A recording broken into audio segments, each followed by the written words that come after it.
Thanks for joining us. Never fear, the man is here. Sean Hannity has a great opening monologue. Go get him, Sean. All right, Mark, thank you. And a lot of news tonight. Welcome to Hannity. Yes, tonight, 448 days into Mueller's seemingly never-ending witch hunt. But now, with just 90 days to go into what I am calling the single most important midterm of our lifetime, well, there could actually be a light at the end of the tunnel. Earlier today, President Trump's attorney rejected interview terms from Team Mueller, and rightfully so. We'll explain. Now, this to me is an obvious perjury trap being set by partisan investigators. In moments, Rudy Giuliani, the president's attorney, will be here with reaction. And also tonight, more major breaking news surrounding the deep state go-between, Bruce Orr, how the plot thickens tonight even much more than before, and the Hill's John Solomon unearthed text showing that former foreign spy Christopher Steele desperately trying to infiltrate and actually influence Mueller's ongoing investigation. New information. He actually used Bruce Orr's connections to Christopher Steele. This is so much worse than we have known up to this point. We'll explain all of that coming up, and new developments surrounding WikiLeaks founder Julian Assange. Will he finally be interviewed here in the U.S. about the 2016 election hacking, and what evidence might he have? All of that, plus we cover the president's tough new sanctions against Russia. Oh, I thought he was compromised. And, of course, Comrade de Blasio, the mayor of New York City, he has a beef apparently with us here at Fox News. And it's day 7 of Paul Manafort's trial of the century, and a bizarre, horrifying story about a recently arrested Islamic extremist in New Mexico. Another story out of Pennsylvania. All right, busy night, busy news night, a lot to get into. Stay tuned. It's time for our breaking news opening monologue. All right, we're going to start. We're going to go very slow tonight because a lot of new information. Robert Mueller, his team of partisan investigators, they want to face off with the president of the United States. But today, President Trump's attorneys flatly rejected, rightly so, Mueller's interview terms. They have countered with a proposal of their own. In a statement, the attorney for President Trump, former New York City Mayor Rudy Giuliani, wrote, "We are restating what we have been saying for months. It is time for the Office of the Special Counsel to conclude its inquiry without further delay." Now, the former mayor is now predicting that the investigation could be over by September the 1st. He'll be right here on this show with more details in just a few moments. Without a doubt, President Trump should be aware. Now, Mueller, his merry band of anti-Trump deep state sycophants, Hillary Clinton, Obama, Democratic donors, what's happening here, we all pretty much agree on. They are laying a perjury trap for the president of the United States.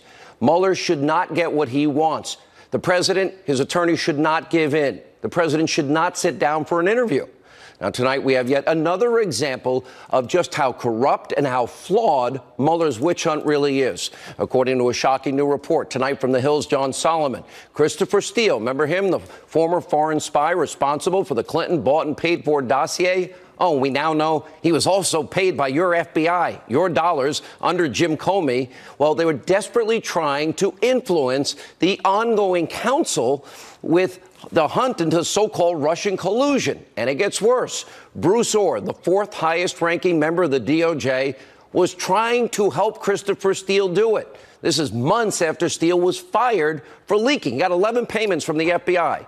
On July 16, 2016, before the election, Steele wrote to Orr, quote, "I spoke to my old colleagues last week. They assured me they would not stand in the way of our re-engagement with the Bureau."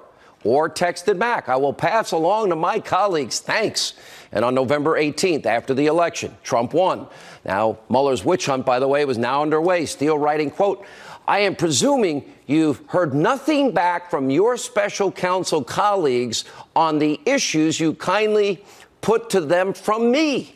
And then Steele goes on to say this is disappointing would be an understatement.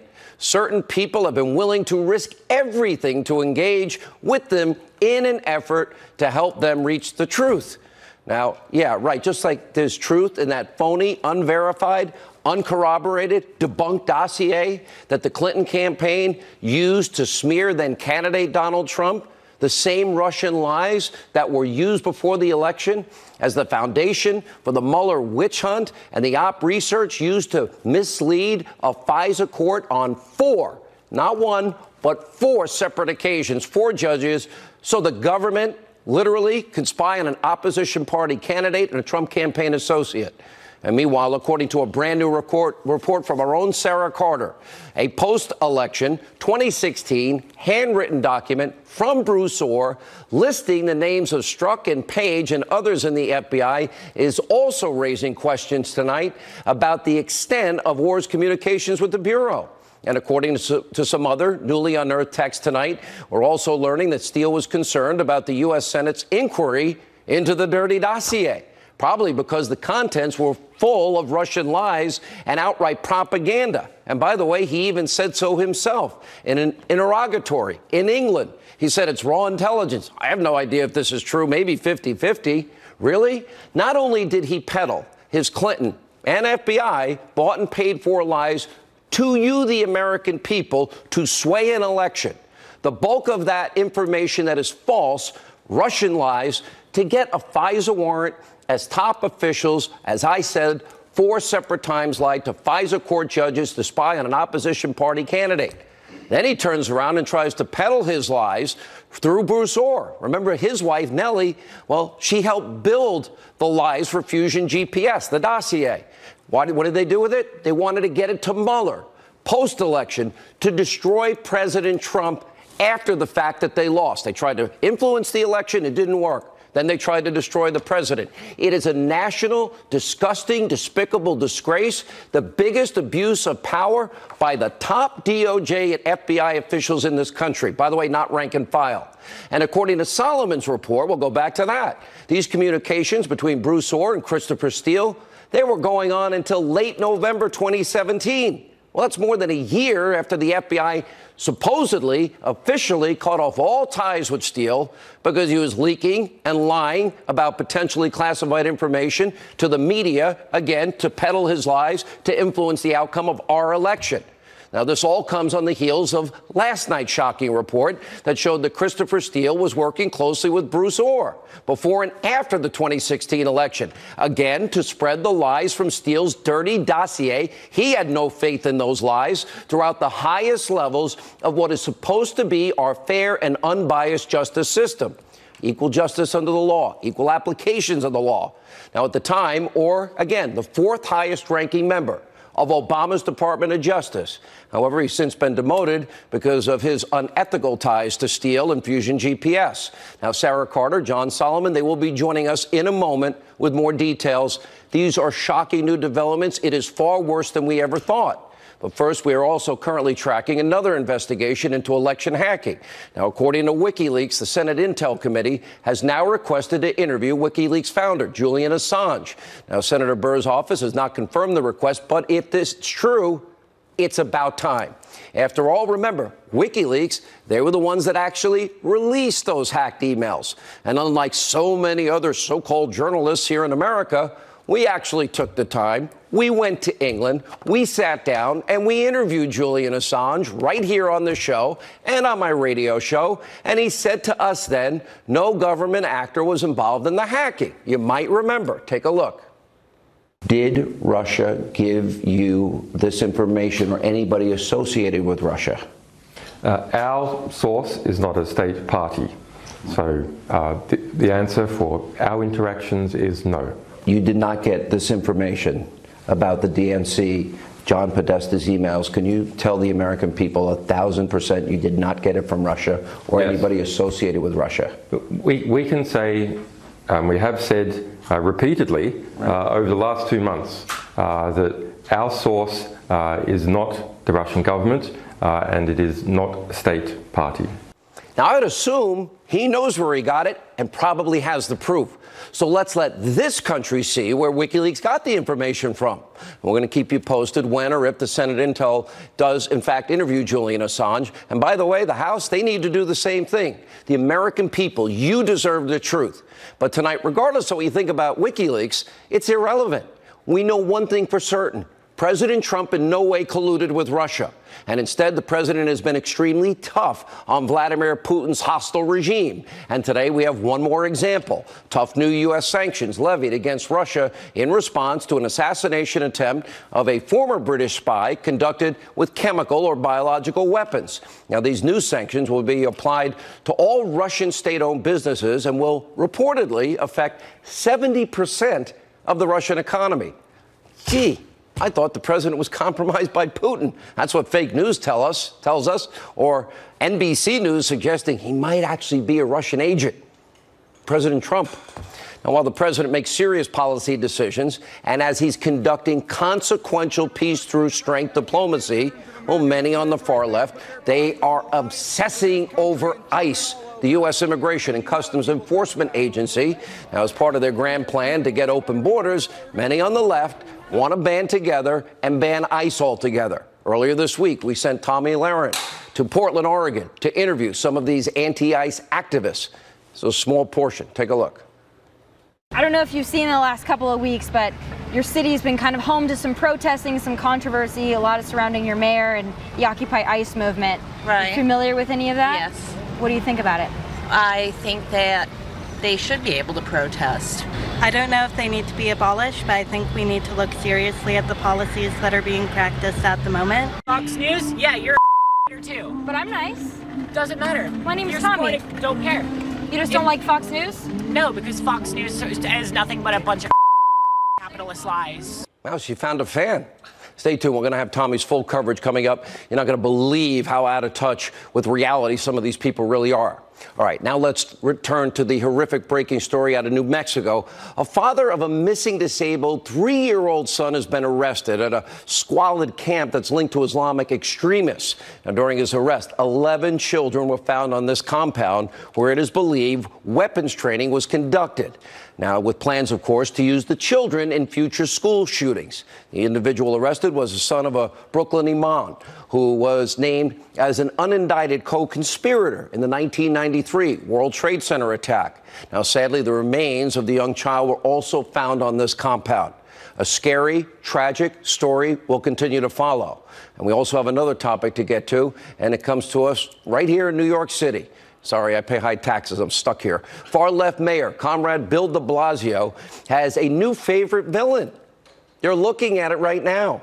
That's right. During a recent interview, Comrade de Blasio blamed Fox News for dividing America. He tells The Guardian, quote, "If you could remove News Corp from the last 25 years of American history, we would be in an entirely different place." Yeah, that's true.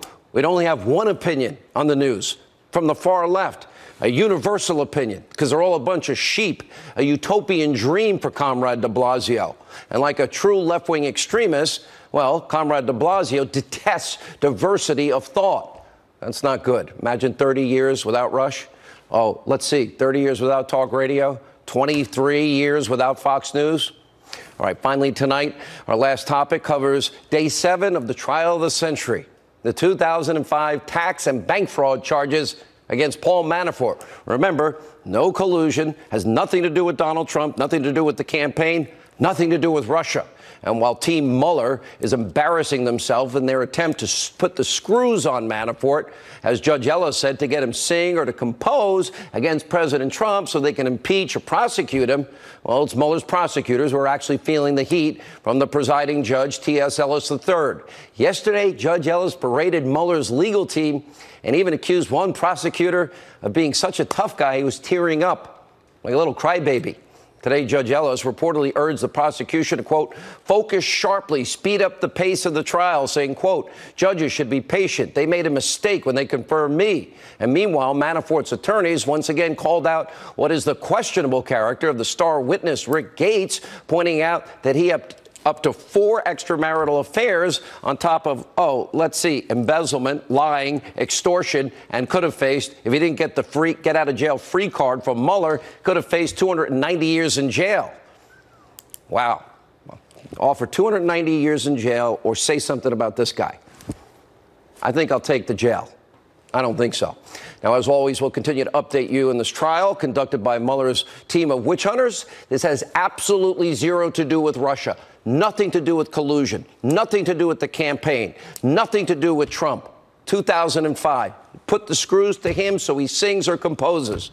All right, back to our breaking news story tonight. Joining us from the Hill, John Solomon and Fox News investigative reporter, contributor Sarah Carter. John, we'll begin with you. Let's talk about this new development. This is massive tonight. Put a lot of emphasis, goes slow, it gets complicated.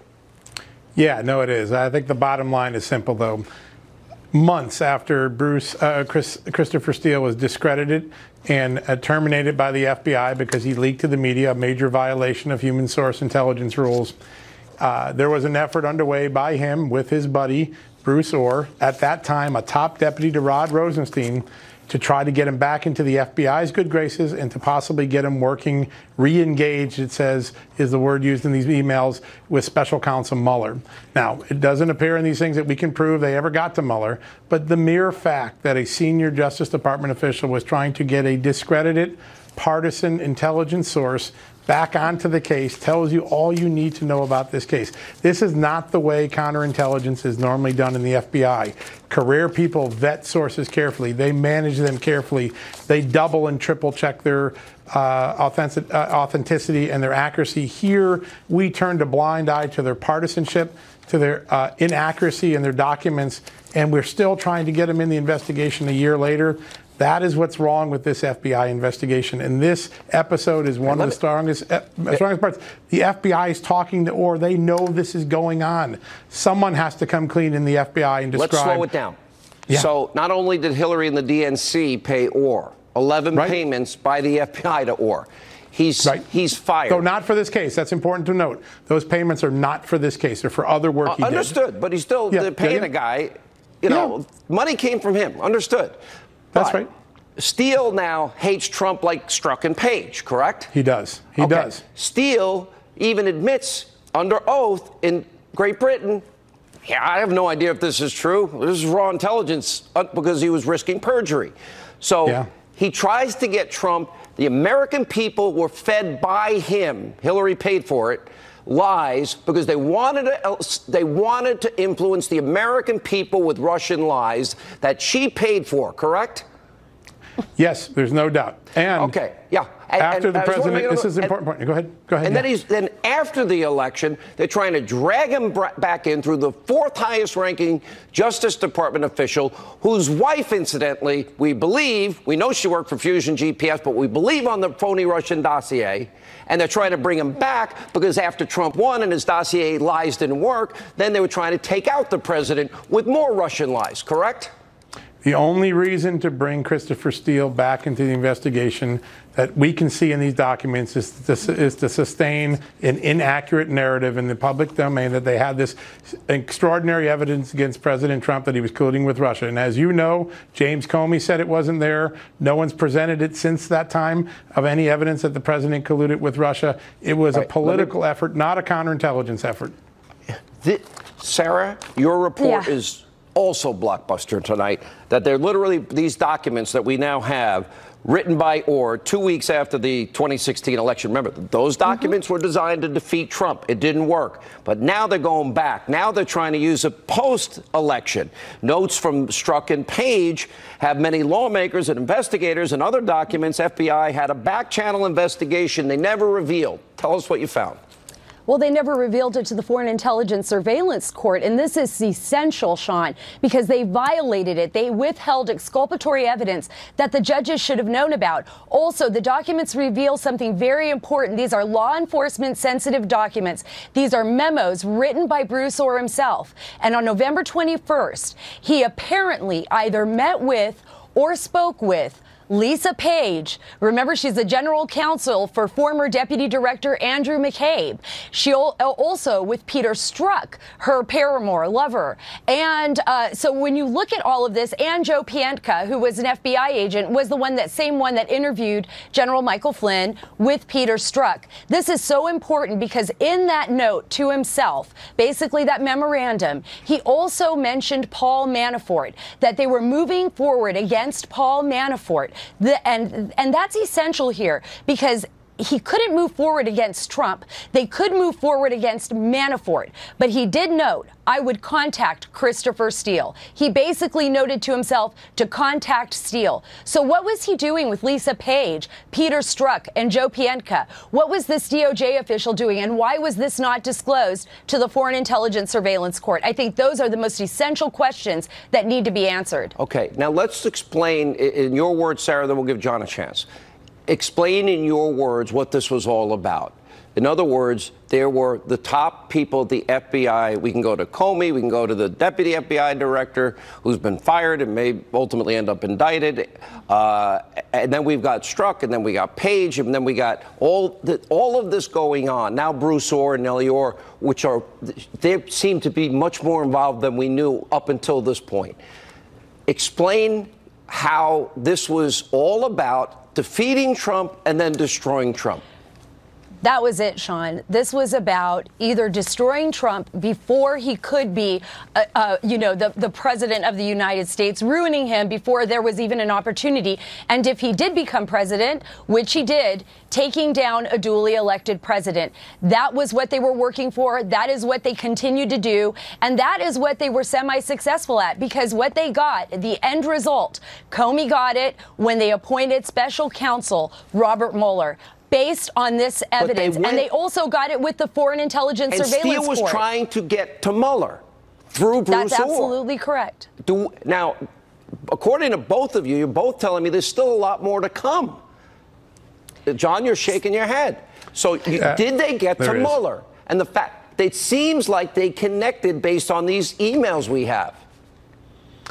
Yeah, I don't want to go that far. I think the FBI was receiving information during the time Special Counsel Mueller is in charge of the investigation from Steele. It is not clear that Peter Strzok or the other FBI agents told that to Mueller. We know Peter Strzok had interviews as late as the summer of 2017 with the FBI or getting Steele's information. So it definitely made it into Mueller's investigation. All right. I'm just out of time. Thank you both. We're going to have you both tomorrow because there's more new information coming. Tick-tock.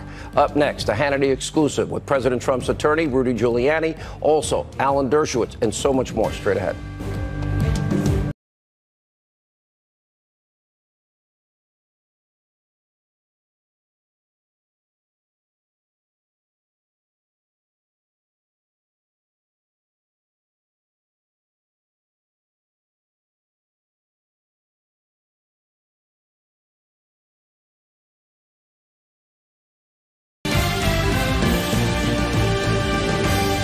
All right, joining us now in studio, responding to all this breaking news, is President Trump's attorney, Rudy Giuliani. Mr. Mayor, good to see you, sir. How are you? Good to see you. All right, let's start with tonight's breaking news. So you got Orr, Steele, Nellie Orr, you got Russian lies. Can it get any worse? I mean, what do we need to know that this is a totally illegitimate investigation based on a report, a dossier that was paid for by Hillary Clinton and the Democrats? Probably the biggest illegality so far, the biggest collusion so far. Or conspiracy. Completely made up, led to nothing except several fraudulent Pfizer wires. And now we have Mueller, who doesn't seem to care that he's sitting on top of a totally illegitimate investigation. But the thing about the dossier that she paid for, and the fact that the FBI paid Steele, it was designed to misinform the American people with Russian lies to influence the election. Yes. There's a great irony here. If it wasn't, well, maybe if Mueller and his band of whatever they are, Democrats, right, were fair-minded, maybe they'd investigate. Maybe that's the collusion. Maybe that's the collusion. Did you ever hear the Adam Schiff tape that we played? Yes.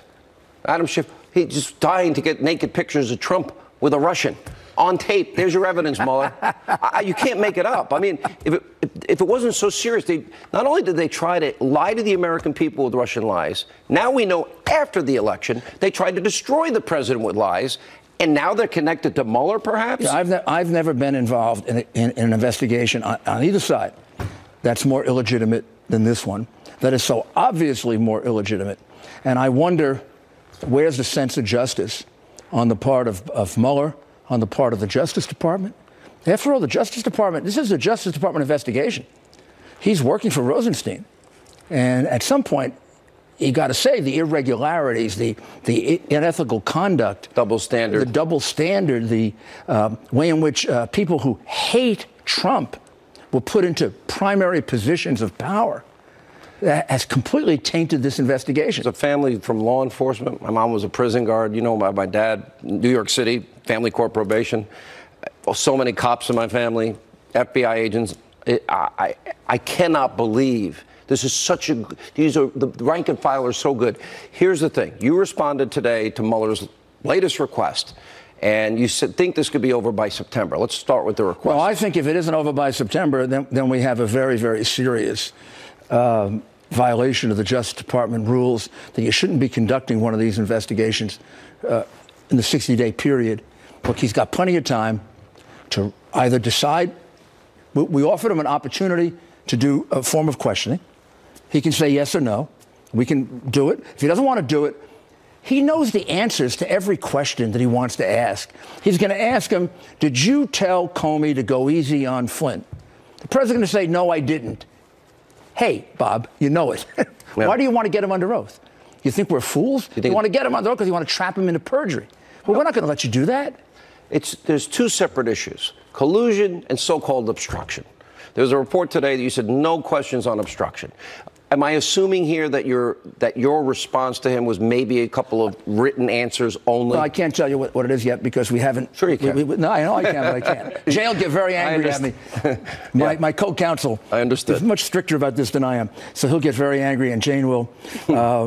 I'd love to tell you, but the reality is, he doesn't need to ask a single question on obstruction. He has all the answers. They're not going to change. The president's not going to change his testimony. So stop the nonsense. You are trying to trap him into perjury because you don't have a case. Mr. Mayor, the Constitution, as our good friend Mark says, Mark Levin, is on the president's side. I agree it's illegitimate, has been. The double standard is so glaring. We have been pointing it out now every night and with new details every night. My question is, I wouldn't give him a thing. You don't owe him a thing. And if he wants a fight, then it's going to be a fight. Well, we don't like to fight. You know that. Mr. Mayor, I used to watch your press conferences. I disagree with that. The reality is, the real story here is not that this case isn't going to fizzle. It's going to blow up on them. The real question is what we talked about before. There's a lot more to what they did that nobody knows about yet. I know some of it. A lot more to the obstruction of justice, to the collusion, to the fake dossier. Oh, I know. To trying to bring Steele back in after he was completely discredited. And then feed it to Mueller. Yeah. And Mueller is going to have a lot to answer for. Mr. Mayor. I said a long time ago, the investigation here has to be in the investigators because we can't let this happen again in American history. We may not have a president as strong as President Trump. A lesser president could have really been cracked by this. Mueller, then you got Jeannie Ray, you got Andrew Weissman. Here's my question. We know the Department of Justice has absolutely denied congressional subpoenas. Now, I don't, because great a lawyer as you are, I don't think you'd get me out of trouble if I was ignoring a subpoena. No, I don't think I could. But the president has the power to go through these documents, through the FISA, and make it unredacted and let the American people see that the bulk of information was what Christopher Steele himself said wasn't verified. That's something that, as his private lawyers, that he has to do with Emmett and his government lawyers. And he's going Would through you it right suggest now. he should? I can't tell you what I suggest. It's privileged. Okay. Let me ask you about the FISA lies. The bulk of information the Grassley Graham memo says came from the phony dossier that Hillary paid for. That turns out to be a lie. The author of it says he can't corroborate it. Right. Now, here's my question. So they used it 4 separate times to spy on an American citizen, an opposition party candidate campaign associate, in the lead up to the election, after the election. Again, what if I lied to a judge? I wouldn't think of lying to a judge without getting my life in jail afterwards. You'd be investigated for perjury. You'd be investigated for contempt. Your career would be ruined. Your life would be ruined. And I believe that when this plays out over the next year or two, it's not going to be about President Trump. It's going to get over with. It's going to be about all the things they did. You know how sometimes the cover-up is worse than the crime? In this case, the investigation was much worse than the no crime. Mr. Mayor, the president did nothing wrong. My sources are telling me that when the American people get to the bottom of all of this, it will shock the heart, the soul, and the mind of any fair-minded American. I think it's going to lead to some very strict, very big reforms, just like Watergate. It's a different kind of Watergate. It's on the side of the investigator. Okay. Corrupt investigations through and through. Why would you even consider a counterproposal? When it's over with, I'll explain it to you. Boy, I'm not getting anything out of you tonight. Good to see you, Mr. Mayor. Thank you. All right, when we come back, Andy McCarthy, Alan Dershowitz. Maybe I'll get more out of them. That's straight ahead. They're much smarter than me.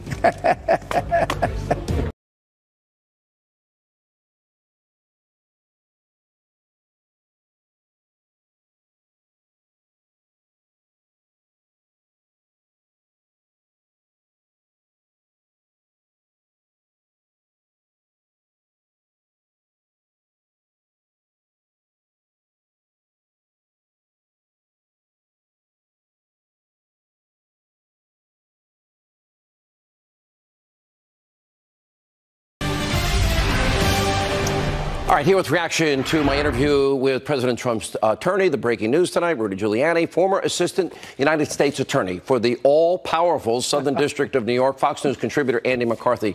All right, this book right here, you see it on your screen. I have it in my hand. I finished it. Everybody should read this. It is amazing.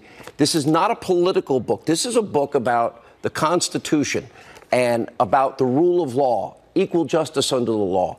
So many important issues that, regardless of political party, you should care about. The case against impeaching Donald Trump, Harvard law professor Alan Dershowitz. I'm glad you got out of Martha's Vineyard alive. I'm glad to see. I haven't gotten back yet. Yeah, is that what it is? I'm assuming, I don't know, I don't have any information whatsoever, but I'm assuming the response today was, we'll respond with written answers to written questions. There is a precedent in the case of Ronald Reagan. Well, if I were the president's lawyer, and I'm not, he has a terrific lawyer, Rudy Giuliani, and a great legal team, I would make Mueller an offer, to paraphrase The Godfather, that he couldn't accept.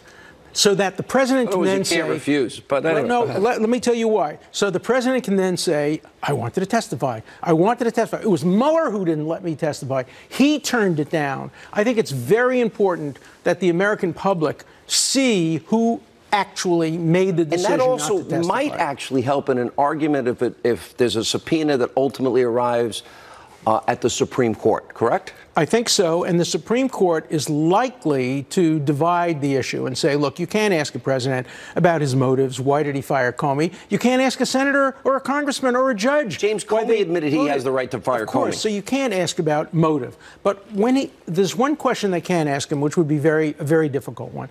They can say, did you know about the meeting with your son in the office, the Trump Tower? Now, remember, the president's already said he didn't know about it. Cohen has said he did know about it. I think under oath he said something different, though, according to the testimony that he originally gave. So I think there's conflicting answers. But if the president says no and is truthful that he didn't know about it, Mueller would still have enough to charge him, because all you need is one person contradicting you. That's the perjury trap. Yes, Sean, it's the big problem here, I think, is the burden is on the wrong side.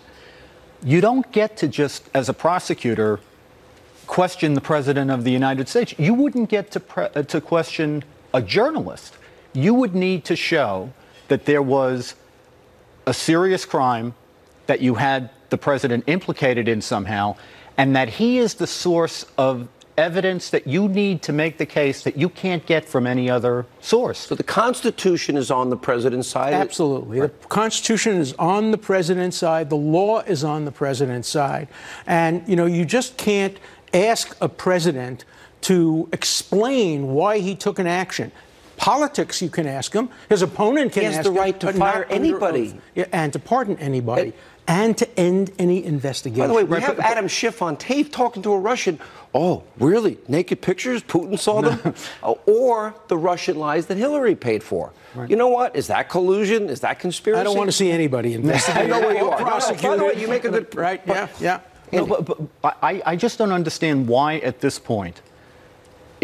Look, in 99% of investigations, investigative secrecy is a very important priority because most cases don't involve the President of the United States. But I think at this point, 2 years down the road, we're entitled to know if the special counsel has a case. And he should have to come forward and show what the crime is. Are they going to push this to a subpoena? I think they will, and I'm not sure they're going to win because, remember, Comey in his book says you never bring in a subject in an investigation unless you know exactly what he's going to say. He basically lays out the perjury trap theory, and that's what's going on. But he's also the one that gives the most exculpatory evidence on a couple of points. Well, if somebody in my team, wanted Russia collusion, you got to do that. Let me ask you a question. What the president's going to say, they shouldn't need to talk to him. You look at how far this. A 2005 tax case, Manafort put the screws so you will sing or compose to get an impeachment or prosecution against Trump. Here's my question. Here's Gates, their star witness, is facing 290 years in jail, perhaps. Oh, let's say 100. I'm thinking a lot of people would lie and take the bribe of a get-out-of-jail-free card and say whatever the prosecution wants. Look, I can give you personal evidence of that. I've had so many clients who've told me they're prepared to compose, to make up a story to get out of jail. I won't let them do that. I don't like the practice, I'm an ethical Andy. lawyer. And you're one of It's our not a great good prosecutors. practice. You did the blind shake for us. You did the World Trade Center for us. Sean, in my office, under Rudy, and going forward, you would not have gotten a plea agreement like this. You would have had to plead guilty to everything. Why would a juror believe a guy that's facing 100 years in jail gets a get-out-of-free card, but he has to testify? It depends on how corroborated he is. Right. I mean, without corroboration, this is a weak case. If it has corroboration, we'll have to see what corroboration But these federal cases, 95% conviction rate, Professor, that is scary. That's because mostly they go after people where the evidence is overwhelming. But when you start thinking about a Manafort case, whereas the judge himself said they're not going after Manafort, they're going to try to squeeze him. Tommy Lahren and Secretary Nielsen next.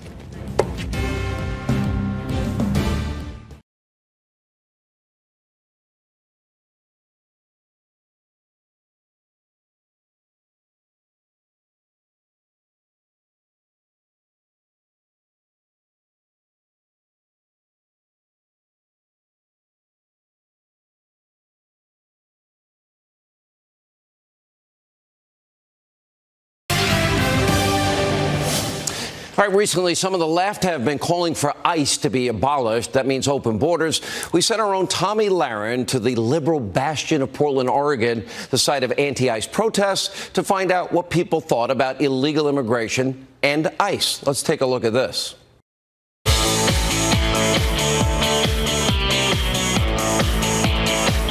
don't know if you've seen in the last couple of weeks, but your city's been kind of home to some protesting, some controversy, a lot of surrounding your mayor and the Occupy ICE movement. Right. Familiar with any of that? Yes. What do you think about it?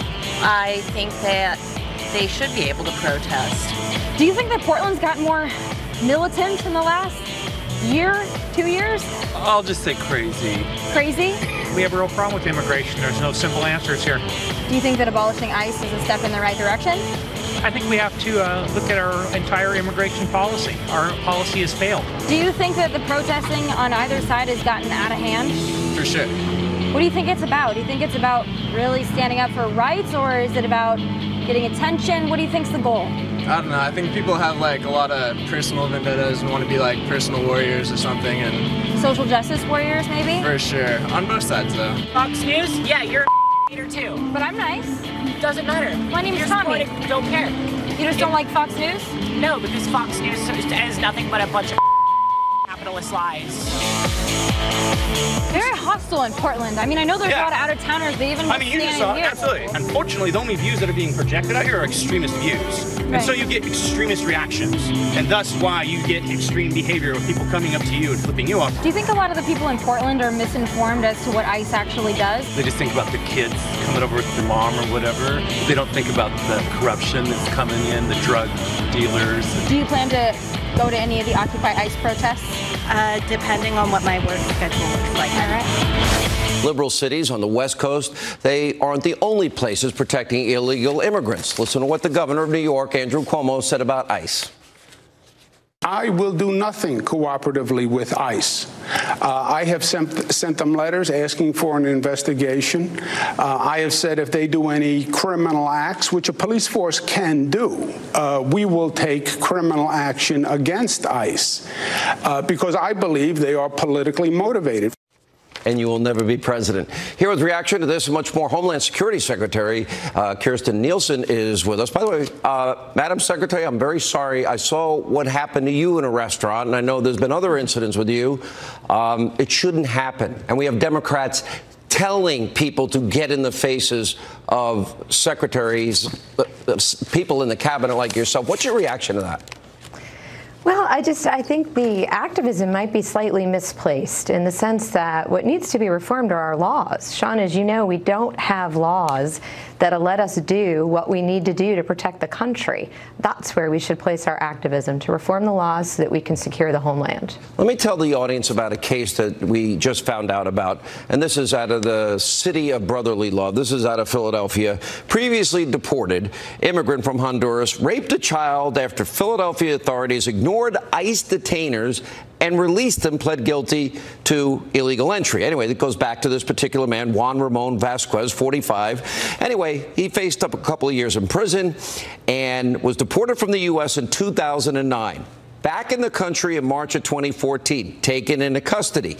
Then, after local criminal charges against him were dropped, Philadelphia officials did not comply with a detainer by the Immigration and Customs Enforcement. He was released. After his release, he was rearrested and convicted for the rape of a child and unlawful sexual contact with a minor. Isn't that about Philly's decision to disregard ICE detainers like Andrew Cuomo just talked about? Couldn't that have been prevented? It could have been prevented, and it should have been prevented. We owe the American people better. I mean, this is a perfect example of when jurisdictions decide not to cooperate with federal law enforcement, we put our communities at risk. I mean, what that required was that the men and women of DHS go back into community at their own risk and the risk of the community where the criminal is to try to re-interdict and detain that person. Yeah, as one person said, he got a free pass from the city of Philadelphia and its Department of Prisons, headed straight back into our community, committed a heinous crime he never would have had the chance to commit had the city of Philadelphia complied with the ICE detainer. This is happening much more than people know. How many times a year? How often is this happening? We have them. We know they're here illegally. We know they violated laws. And then cities don't cooperate. And then they get released and then commit other crimes. It does. The good news is that we continue to increase our prosecution and our removal of criminal aliens, dangerous criminal aliens. But you're absolutely right. The only way this works to protect our country is if we can get back to a place where law enforcement works with law enforcement. Yeah. It's crazy that we've pitted blue on blue. They're here to protect the public together. Let me ask you, I had a source of mine recently tell me that drones are being used by drug cartels out of Mexico. And they use the drone to find out where our law enforcement is positioned so that those that are either involved in human smuggling or drug smuggling, that they will know which direction, which route to take that is the most safe for them. And I'm told, even though we know these drones are coming from Mexico, we can do nothing to take them out of the sky unless we get a warrant. Now, the problem with that would obviously be if we get the warrant, the drones are back in Mexico. Is that true? Well, it's not just that, but let's face it, when we're talking about the technology we have today, these drones can fly up to 100 miles per hour. So the concept of using an antiquated law to get a warrant to stop a nefarious drone is ridiculous. So we've been working really hard with Congress. There's bipartisan legislation that's been introduced in both houses, but Congress has got to act. I need the authorities now to protect the homeland. This is not a question of if, it's a question of when. All right, Madam Secretary, thank you for being with us. When we come back, an important video of the day that you don't want to miss. Straight ahead.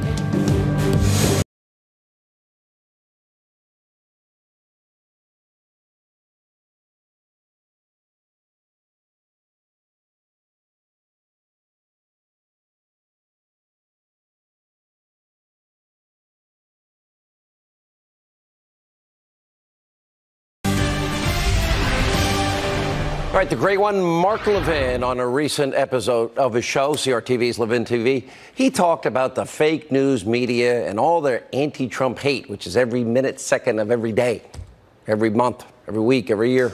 Watch this.